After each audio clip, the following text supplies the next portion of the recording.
Are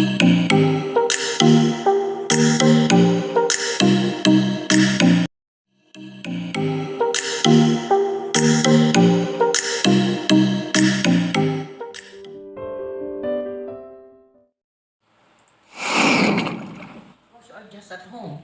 While we teachers are reporting to the university in order to work here, not work from home. We are working here at school. So we are selecting the room which are available.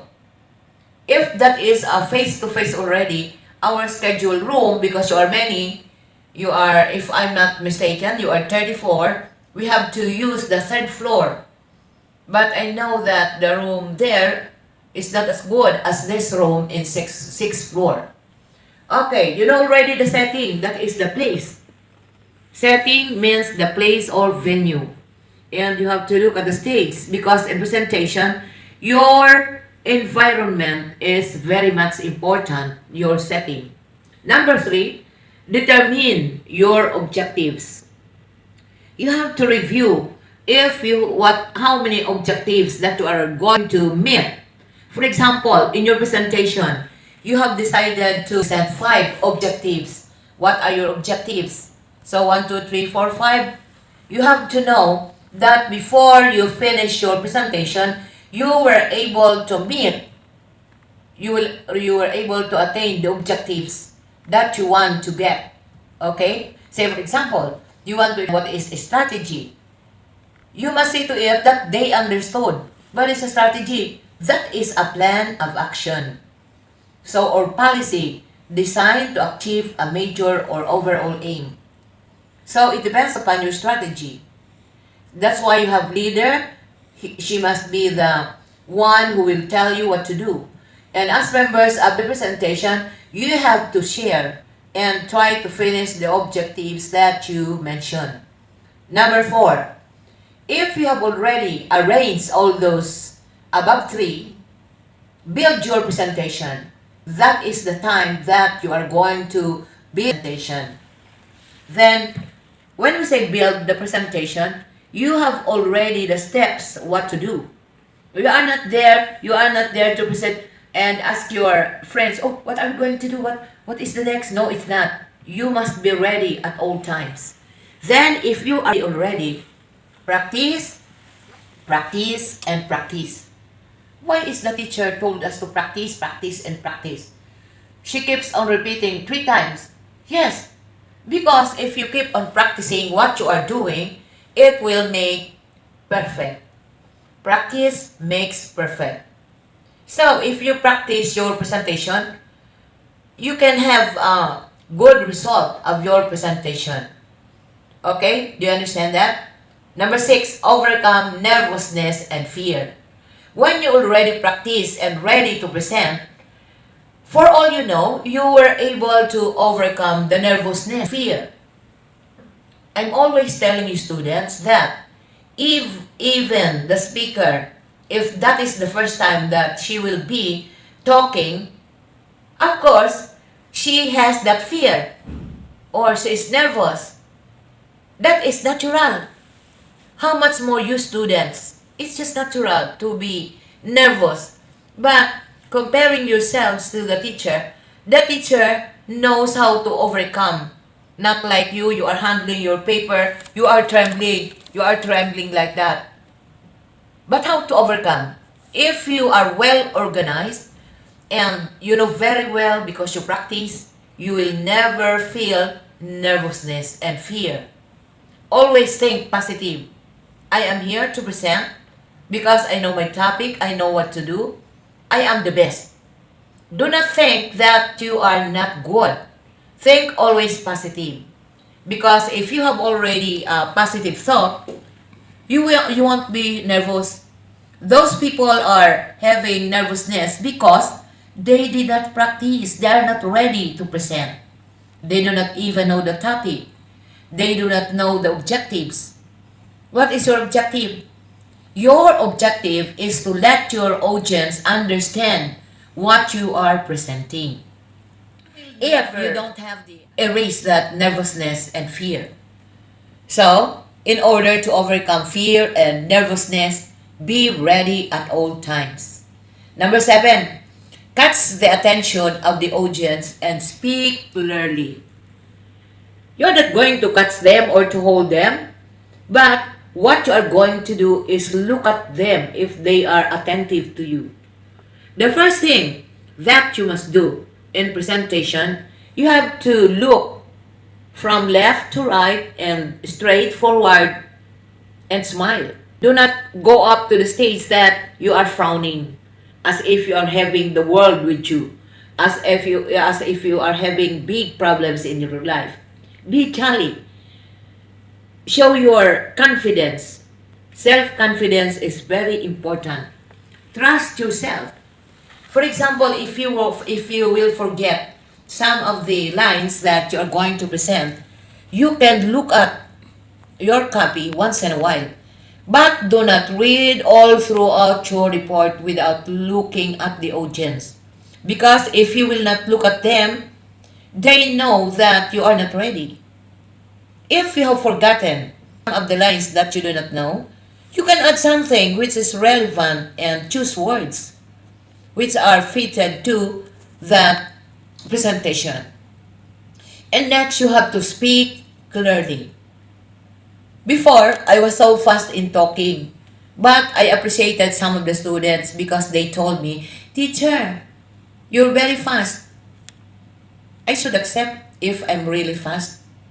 So, I've learned to speak clearly and effectively. I know very well that some of you are very good in speaking, so I would like also to answer back. If the students are good, why not the teachers see to it that they really speak clearly? That's the best thing. And use simple words. The words that you can understand and easy to explain to the audience. That is the very important thing that you have to remember. So it's all about the strategy. That is one of the steps of a good presentation. So number 2, I'm going to discuss with you the structure. I repeat, we have already discussed Unit 1 to Unit 3, and those will be the coverage of the exam.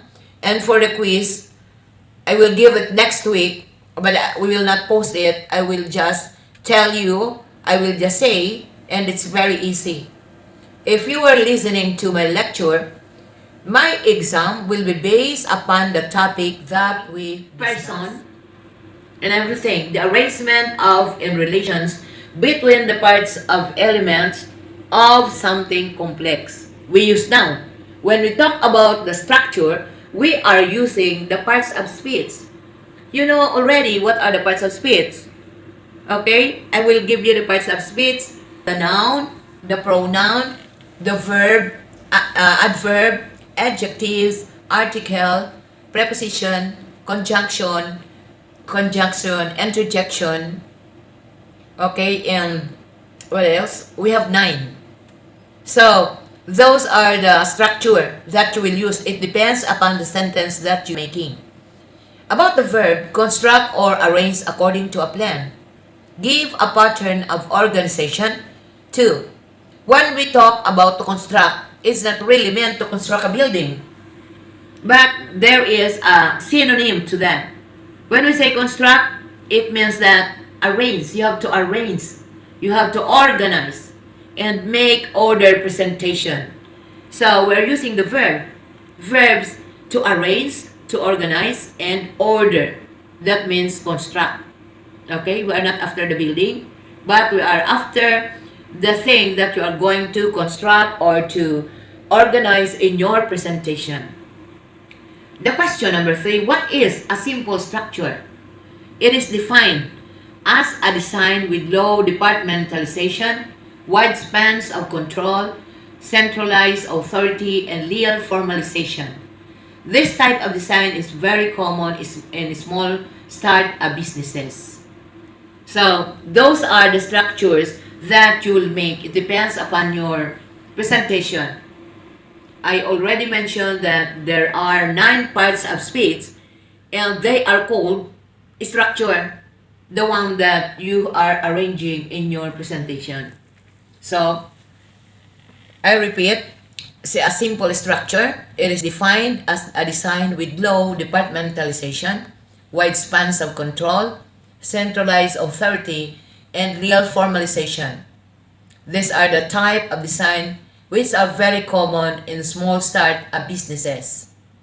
So, the topic for today, strategy and the structure. And the next one, which is the third. Okay, a presentation. Oh, very simple. After the presentation, there are some people who really want to ask you questions. Some of them want to test you, whether you know already what you're talking about. Just like some students, if they do teacher, they will try to test the teacher. How good are the teacher? They are asking questions which are not relevant to the lesson, which are not important. So, likewise, there are also some people in that audience who would like to test you to know whether you know what you're talking about. One, realize that questions are a good thing. That's why in my class, if you're asking a question, I have to answer you. Because some really students are expecting the answer to the presentation. So you must admire that question. It's a good thing to clarify something. Do not talk against the back of the teacher, but it's nice to be right in front so that the teacher can defend herself and can understand what you want to know. Just like questioning. If you really do not know the answer because you did not anticipate or you did not prepare for that, just say so. Nothing wrong with saying that, I'm sorry, I do not know. But next time when we are going to meet each other, I'm going to research and find an answer to that. Don't think that, oh, they will think that I'm not a good teacher. No, it's not. Because nobody has a multiple intelligence or multiple of knowledge. No one is perfect, class. You have to understand that although teachers are well equipped already, they also have some limitations in life. You must understand that. Realize that questions are a good thing. It's better for you to ask than to just be sitting without talking. Because if you are not talking, that means that you didn't understand. You are physically present, you are there, but your minds are wandering.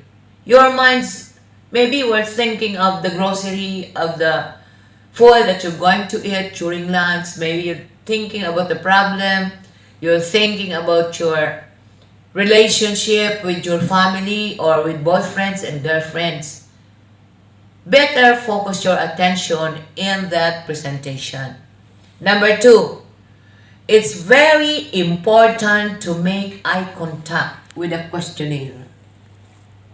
So, make eye contact with a questionnaire refers to a person who asks questions.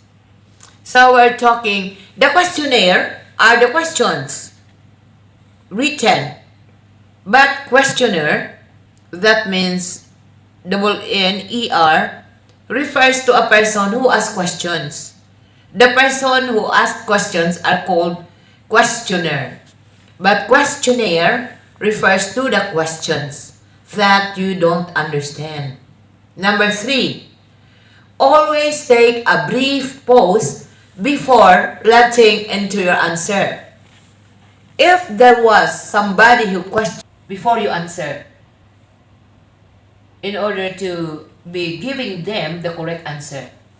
And number 4, be sure that you understand the question they are asking to point they are making. It's very important to understand the question they are asking or point that they are making. And if you have an answer, if you answered the question, You have to ask them questions. Listen to the entire question. Do not answer if they are not yet finished with the question. Let them finish first. Don't start formulating your answer until the questionnaire has finished. When I told you already, questionnaire, the person who questioned, okay? So let them finish first. Don't answer without listening to the whole question. Number 2, repeat or rephrase the questions to the entire audience. Repeat the question. Rephrase the question to the entire audience. Do not only get a little portion, but you have to repeat or rephrase the questions to the entire audience. Then, as much as possible, if it is a very long question, make it simple. Shorten the question and use more natural, neutral language to remove hostility and emotion. What is hostility? Unfriendliness or opposition. Because in every gathering, there is an opposition. Unfriendly audience, but you have to deal it. You have to deal with them. Make friends with them and just show to them that you welcome them. You're not angry at all. So you can simplify. That is the term. Simplify the question. Shorten. And use more neutral language to remove that opposition in their thinking and emotion. Then number 3, if you have gathered all the facts about what they're talking about, that's the time that you will answer the question. If you have listened to the question carefully, you can give the correct answer based from the lecture or from the presentation that you have given. So I gave you the Unit 3 chapters. You have there the Unit 1, Unit 2, and Unit 3. That will be the coverage of your short quiz.